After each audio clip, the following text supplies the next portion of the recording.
Hell of a Summer is a comedy slasher movie. It is written and directed by Finn Wolfhard of Stranger Things and Billy Brick. We're following Jason. He's 24 years old, and he's going to be working as a camp counselor at Camp Pinewood. However, there's a mass killer on the loose, and this is a couple days before all the kids are going to show up for summer camp, so he's not being paid a lot. However, all the co-workers that he has to work with, only one of them's chill. Everyone else is kind of dumb or vapid or just want to sleep with each other. So he doesn't really fit in because he's too gung-ho about being a camp counselor and being a formative force for the children. Everyone else is just there to, I don't know, I don't even know why they're there really. But anyways, they come under attack by a masked killer, and then all hell breaks loose.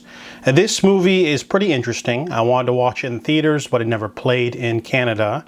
Neon distributed. The movie is rated R, but a lot of the kills are off screen. It's very light on gore, so I didn't like that aspect. It kind of feel like Finn Wolfhard and Billy Brick kind of focus more on the comedy aspect. So the movie's definitely more of a comedy with some slasher elements. And whenever you do get the slasher elements, it's kind of off screen or just implied. So in that regard, the movie's a little bit weak in the story department because you're not going to get good kills because half of them are not even on screen. However, the movie does pick up in the second half with lots more comedy. I kind of feel like Billy Brick, he's one of the writers, he gives himself a lot of good lines. So his character Bobby is hilarious. He's probably the best part of the movie. He plays like this immature kind of guy that wants to get laid, but he keeps getting like paired off. Everyone else pairs off except for him, so he's trying to like get with women and he can't, so he just people psych him out and he doesn't like it, and he always pussies out whenever like people try to get him to do stuff. He like freaks out a lot. He's really weird.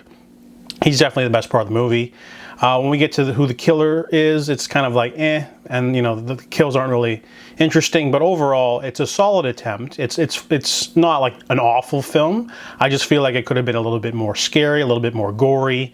They could have played around a lot more with the characters are kind of dumb and stupid. Everyone's acting like Zoolander, so I kind of like that aspect. They should have like brought it up even more to more ridiculous levels instead of just keeping it the same way, because this movie doesn't really differentiate itself from other horror comedies like The Final Girls or They / Them, which is pretty bad, but it's still like watchable. The movie's not amazing, it's not particularly good in the kills or laughs, but it still does the bare minimum to be an enjoyable movie if you're a horror fan. So I give Hell of a Summer a 5 out of 10.